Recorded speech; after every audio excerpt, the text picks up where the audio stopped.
फक्त उपमुख्यमंत्री सुनेत्रा पवारच नाही तर पार्थ पवार, जय पवार तसेच शरद पवार गटाचे आमदार रोहित पवार आणि आता तर खासदार सुप्रिया सुळे या देखील दिल्ली दौऱ्यावर आहेत. संपूर्ण पवार कुटुंब एकाच वेळी दिल्लीत असल्याने अनेक चर्चांना उधाण आले आहे.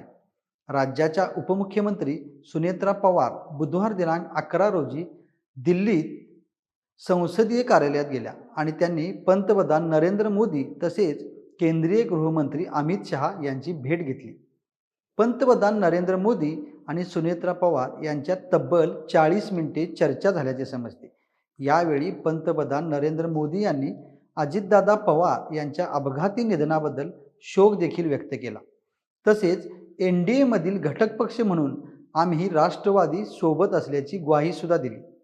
राष्ट्रवादी पक्षाचे विलीनीकरण, शरद पवार गटाचे आमदार रोहित पवार यांचा अजितदादा पवार यांच्या अपघाताबाबतचा संशय, तसेच सुनेत्रा पवार यांचा राज्यसभेच्या खासदारकीचा राजीनामा या सर्व पार्श्वभूमीवर ही दिल्ली भेट महत्त्वाची मानली जाते.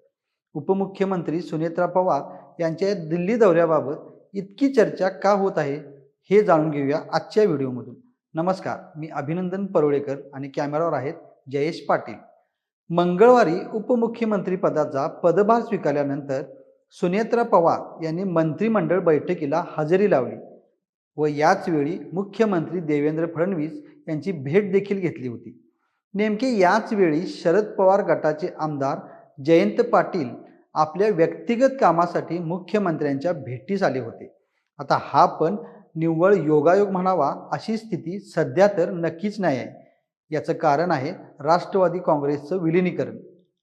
कारण याच आदल्या दिवशी मुख्यमंत्री देवेंद्र फडणवीस यांनी दिल्लीत केंद्रीय गृहमंत्री अमित शहा यांची भेट देखील घेतली होती.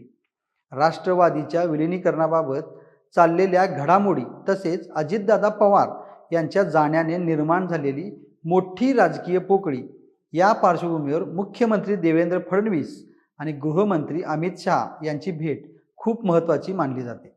तर दुसऱ्याच दिवशी मंत्रिमंडळ बैठकीनंतर उपमुख्यमंत्री सुनेत्रा पवार यांचा दिल्ली दौरा ठरला. मुख्यमंत्र्यांचा आदल्या दिवशीचा दिल्ली दौरा आणि उपमुख्यमंत्री सुनेत्रा पवार यांचा दुसऱ्या दिवशीचा दिल्ली दौरा याबाबत अनेक तर्क लावले गेले. विशेष म्हणजे मंत्रिमंडळ बैठकी दिवशीच शरद पवार गटाचे आमदार रोहित पवार यांनी यशवंतराव चव्हाण सेंटरमध्ये पत्रकार परिषद घेतली आणि अजितदादा पवार यांचा अपघात की घातपात याबाबत संशय व्यक्त केला. तब्बल 1.25 ते 1.5 तास PPT प्रेझेंटेशनद्वारे त्यांनी ही माहिती सादर केली होती आणि यात त्यांनी अजितदादा पवार गटाच्या 2 नेत्यांची अप्रत्यक्ष प्रत्यक्ष नावे घेऊन ते या विषयावर गप्प का राहिले अशी पण टिप्पणी केली होती. दुसरा योगायोग म्हणजे सुनेत्रा पवार यांच्या दिल्ली दौऱ्याच्या दिवशी रोहित पवार सुद्धा दिल्लीत होते. आत्ता तर खासदार सुप्रिया सुळे या सुद्धा दिल्ली दौऱ्यावर आहेत. नेमके सगळे पवार कुटुंबीय दिल्लीत काय करत आहेत बरे, याबाबत अनेक चर्चा सुरू आहेत. पंतप्रधान नरेंद्र मोदी आणि उपमुख्यमंत्री सुनेत्रा पवार यांच्या भेटीपूर्वी सुनेत्रा पवार यांनी राष्ट्रवादी काँग्रेसचे कार्यकारी अध्यक्ष प्रफुल्ल पटेल यांच्या दिल्ली निवासस्थानी एक बैठक घेतली. या बैठकीत राष्ट्रवादीचे विलीनीकरण तसेच पार्थ पवार यांची राज्यसभेवरची निवड याविषयी नक्कीच चर्चा झाली असणार. यावेळी राष्ट्रवादी काँग्रेसचे प्रदेशाध्यक्ष सुनील तटकरे तसेच पार्थ पवार, जय पवार हे देखील उपस्थित होते. म्हणजेच एका बाजूला आहेत अजितदादा पवार यांचा राजकीय वारसा पुढे नेणाऱ्या सुनेत्रा पवार, त्यांचे सुपुत्र पार्थ पवार आणि जय पवार, तर दुसऱ्या बाजूस आहेत शरद पवार यांच्या गटातून पुढे आलेल्या खासदार सुप्रिया सुळे आणि आमदार रोहित पवार. आता इकडे उपमुख्यमंत्री पदाची जबाबदारी आणि अजितदादा पवार यांच्या रिक्त जागेवर होणारी पोटनिवडणूक या पार्श्वभूमीवर सुनेत्रा पवार या उपराष्ट्रपती CP राधाकृष्णन यांची देखील खासदारकीच्या राजीनाम्यासाठी भेट घेतील आणि आपला राज्यसभेचा खासदारकीचा राजीनामा सादर करतील. पण प्रश्न हा आहे की राष्ट्रवादीचे विलीनीकरण झालेच तर या पदानंतर अध्यक्ष कोण असणार आहे, तसेच महाविकास आघाडीचे काय होणार.